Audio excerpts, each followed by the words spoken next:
نحمدہ نصلی علی رسولہ الکریم اما بعد اعوذ باللہ من الشیطان الرجیم بسم اللہ الرحمن الرحیم۔ اسلامک انفارمیشن کے معزز دوستو السلام علیکم۔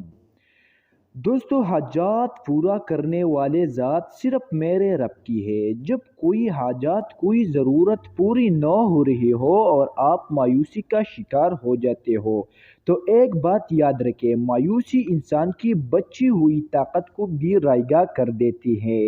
ان معاملات میں اپنے رب سے رجوع کرے ہوئی، بے شک رب کی ذات وہ واحد ذات ہے جو اپنے بندوں سے 70 ماؤں سے بھی زیادہ پیار کرتا ہے۔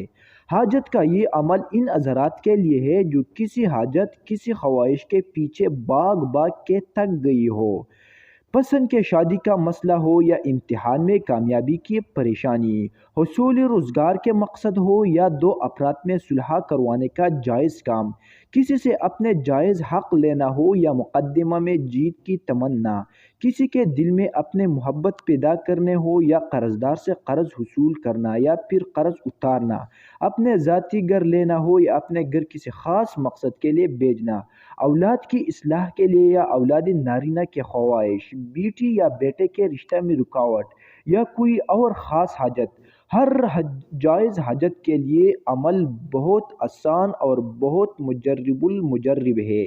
طریقہ: رات کو بعد نماز عشاء 2 رکعت نماز نفل نماز حاجت کی نیت سے پڑھے۔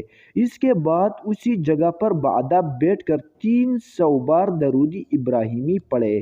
درود شریف کا ثواب حضور نبی پاک صلی اللہ علیہ وسلم کی بارگاہ میں بطور ہدیہ پیش کر دے، پھر اللہ ذوالجلال کی بارگاہ میں دعا کے لیے ہاتھ بلند کرے، صدقہ محمد و آل محمد صلی اللہ علیہ وسلم کا واسطہ دے کر اپنے مقصد پر خلوصی نیت کے ساتھ رب سے بیان کر دے۔ اسی طرح لگاتار 3 راتیں یہ عمل کرے، انشاءاللہ العزیز اللہ تعالیٰ آپ لوگوں کے تمام حاجت کو ضرور پوری فرما لیں گے۔ دوستو، اگر آپ لوگوں کو یہ ویڈیو پسند آ گیا ہے تو برائے کرم ہمارے یوٹیوب چینل کو ضرور سبسکرائب کریں۔ شکریہ۔